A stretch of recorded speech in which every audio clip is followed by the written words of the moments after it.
Andiamo da Wrottesley. Vediamo cosa ci dice.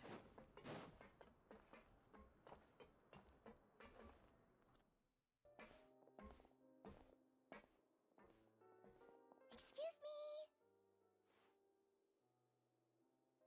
I take it Mr. Fremenet's condition has stabilized?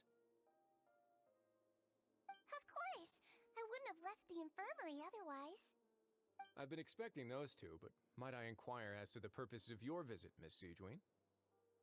I wanted to check up on Miss Cloran. How are you feeling? Mostly fine, I think. If you don't mind, I'd like to perform another quick physical exam. It'll just take a few minutes. All right. Thank you for looking out for me. I'll take my leave for now, then. Well, want to explain yourself, Risley? Of course, but I'm not partial to the word choice of, where should I begin? How about you start by asking me any questions you have? You can start with whichever one you'd like to get answered the most. Then Paimon will begin. Did you know about Lenny's goals from the very beginning? No. I just knew they were Fatui operatives sent to the fortress by the Knave. As for their specific goals, I only figured those out as you made progress on your investigation. You managed to monitor and stay ahead of them even though you didn't know what they were trying to do? They came here with ulterior motives. I'm quite adept at discerning what that kind of behavior signals. Initially, I thought their goal was just to investigate Child's disappearance. Linny suggested that I had deliberately let him escape, but in truth, I didn't really do anything special to help or hinder him while he was here. Everything he did, from finding helpers to leaving this place, he did on his own. Of course, it's inevitable that the Knave would make a big deal out of her fellow Harbinger's unexplained disappearance. I'm also quite curious about where that Harbinger went, so I figured I might as well let the Fatui do their own investigative work. All I care about is the answer. So you were hoping Lenny's group would just do your work for you?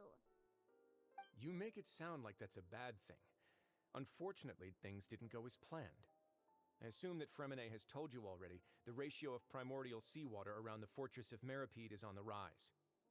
The Forbidden Zone has always been Linny's target, and you got roped into that investigation after running into him.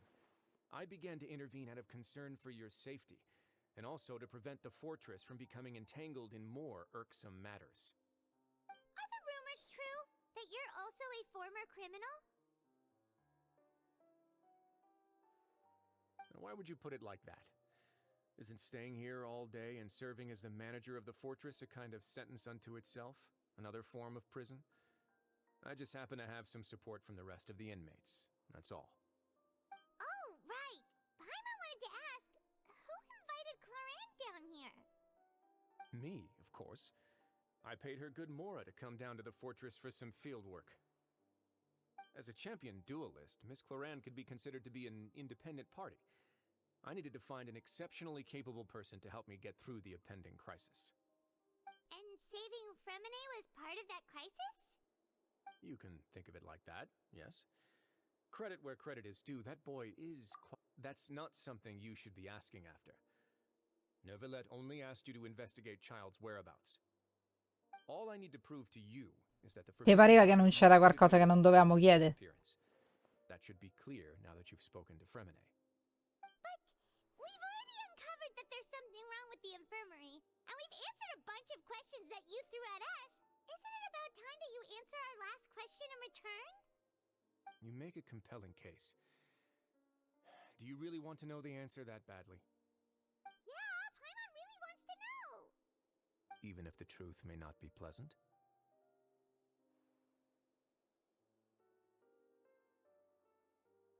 Follow me.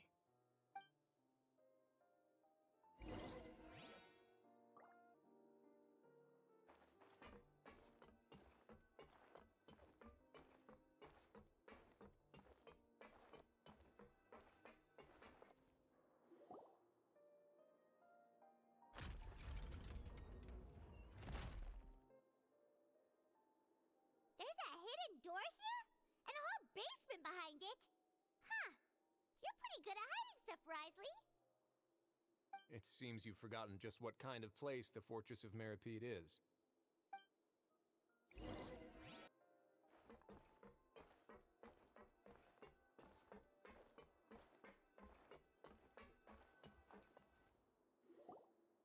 Stand on the central plate. Wait, is there a secret mechanism or... Whoa!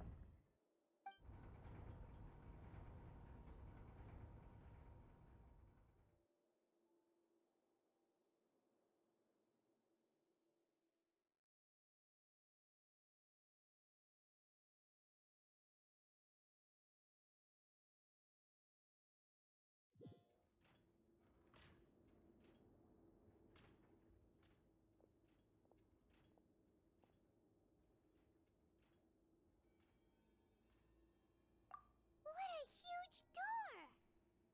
There are 3 such isolation gates in total. Generally speaking, I'm the only one who's allowed to go inside. Hence the name Forbidden Zone. Am I correct to assume you're going to run on back and tell your little Fatui friends everything? Well, Paimon wasn't thinking of keeping anything from them. Well, I'd advise you wait until you've seen the whole truth of this place for yourself before deciding whether or not to tell them.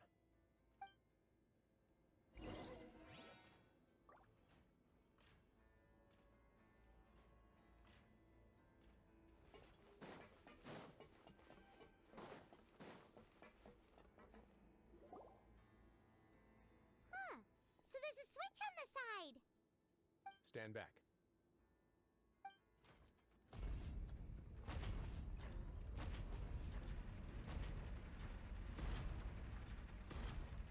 Whoa! They all just went up one by one. Go on, have a look.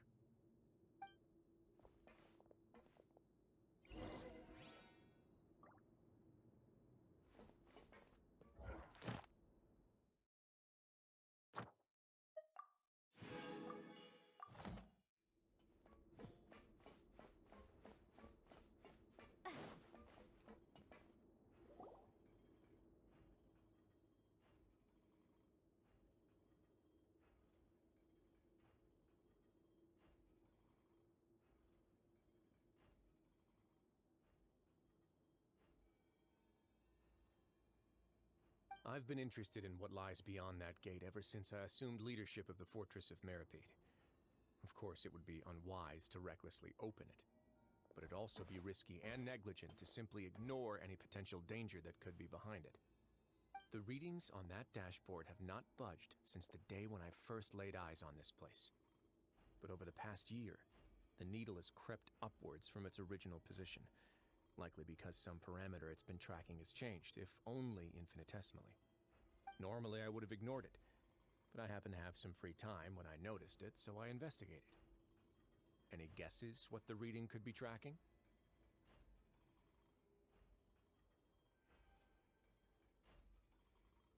Very reasonable guesses. I've considered both of those as well. Unfortunately, our dashboard is tracking something less ordinary. The temperature should vary with weather and climate changes, so for something that rarely shifts, the water pressure is more likely. We ran a few tests to increase the pressure from the outside, but the readings didn't change at all. Later on, a few more possibilities occurred to me, such as a potential connection with the primordial sea. I began to make a few preparations based on that hypothesis. Over the past few days, the needle has moved again. With that, and the symptoms that Fremine displayed after leaving the fortress, I can now confidently conclude that the readings represent the concentration of primordial seawater in the seawater nearby. The concentration of primordial seawater? But we're already under the sea! And that is precisely the problem. We're at the bottom of the sea, and now we're surrounded by toxic seawater. Somehow, primordial seawater got mixed in, and the concentration is steadily rising. Yes, that's very likely. But forget about the two of us. Not even Novelette knows where the primordial sea could be, much less where we could find and plug a leak. Oh. Oh! Seems like you've figured it out. I believe the primordial sea lies directly beneath this sluice gate. For some reason, the primordial seawater levels have risen significantly, and it's now very close to us. The indicators are now red. Although the gate still stands, some primordial seawater has already leaked out and mixed into the sea around us. If this continues, soon it will no longer be able to hold back the primordial sea at all.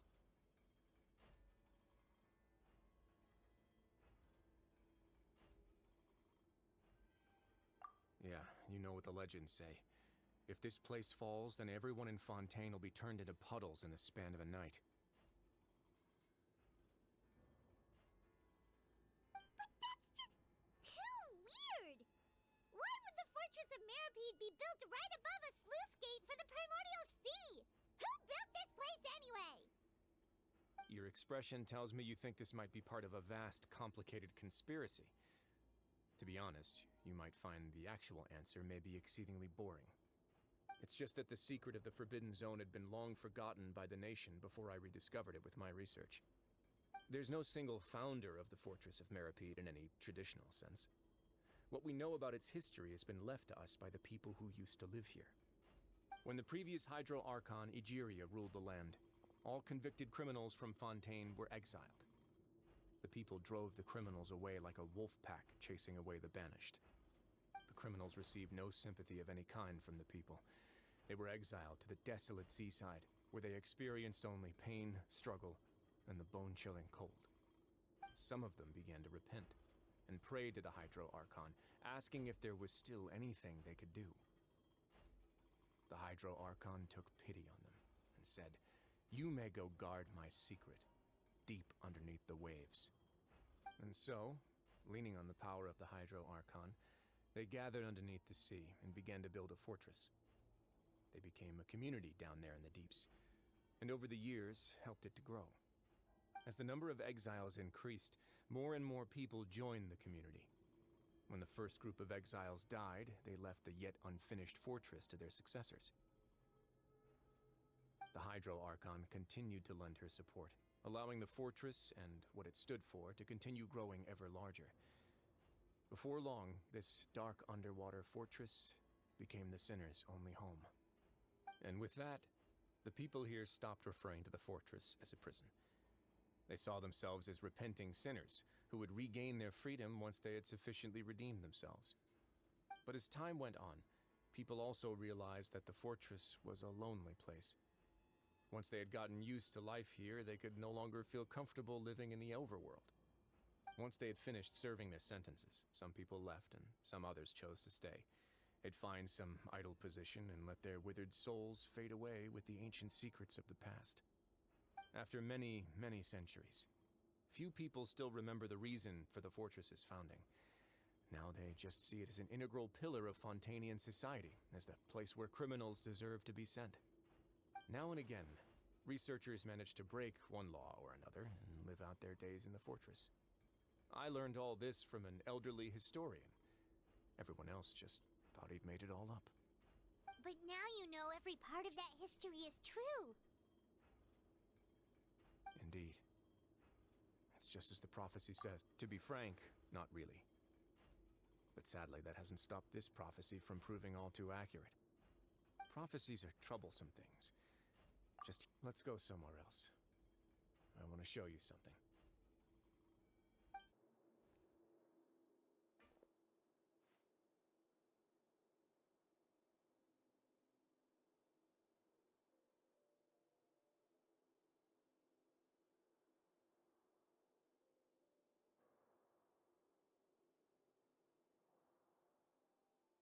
Your Grace, perfect timing. The results from our last round of experiments have... Wait, Jurier, he's not alone! Huh? Lorvine and Jurier? No need to panic, you two. I've already told them about our plan. What? After you warned us not to tell a single soul about any of this? I'm skeptical as well. Are you sure they are trustworthy? The results speak for themselves, don't they? These two may already know more than you could ever imagine. All right then, if Your Grace insists. They seem harmless enough, so I'll trust them for now. Well, how about some reintroductions? This is Jurier, one of the highest ranked researchers from the Fontaine Good. Saves me a bit of time explaining. Edwin's main areas of research were archaeum and gravimeters. As his assistant, Jurier is quite familiar with them as well. I hired him to be my technical consultant. You want to blow up the fortress of Meripede? Ah, what a lovely idea. I'm already imagining it in my head. Gotta admit, I'm tempted as well. Guys, focus! Focus! That taskmaster over there is Miss Lorvine, and is also one of my technical consultants. While Jurier used to be Edwin's assistant, she used to be Jurier's assistant. Ooh, are they together?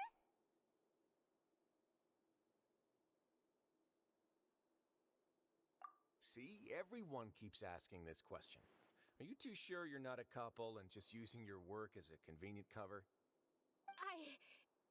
Your Grace, I am not in a relationship with this man. If I dated her, I'd officially be madder than Edwin. Jeez, forget I said anything then. Follow me. Whoa, there's another door that goes right up. Your constant amazement makes it seem like the fortress can do anything.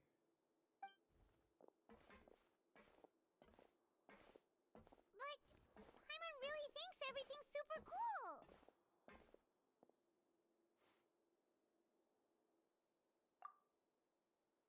Well, let's spice it up a bit. And here you go.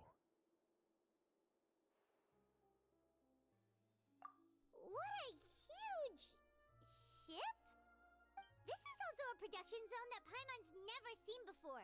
What's going on? How much do you know about Fontainian history? Not much at all. Well, then maybe you haven't heard the story of ancient Lemuria. To give you a quick rundown, Fontaine used to be ruled by the Lemurian dynasty. According to legend, the Lemurian king Remus came to this land after being inspired by divine revelation and found the seer Sibila, who had taken on the form of a golden bee. Taking the golden bee with him and riding on a huge ship, the Fortuna, he created his nation above the surging waves. He called his nation Lemuria and used the Fortuna to incessantly search for new tribes and islands, calling on them to join his empire. There's a ship in this story too? Where there's water, there'll be ships. People believe that hope can always be found at the end of a voyage. Do you believe that too? To a point, I think. As you've already seen, I have a whole factory's worth of labor, materials, and technology at my disposal. Certainly can't hurt to give it a try. So the moment I began to speculate that the primordial sea might lie underneath the gate, I also began this project. Were you inspired by the legendary Fortuna? Maybe. Fontainians need something to hold on to cope with the impending disaster. Were the workers to find out the truth behind this ship, riots would destroy the fortress faster than any catastrophe. As the fortress's administrator, I'd never make such a reckless call. All right, that's enough talking for now. I'll need another 3 cups of tea to soothe my throat. Do you have any other questions? Seems like you're good. Come on, I'll take you back.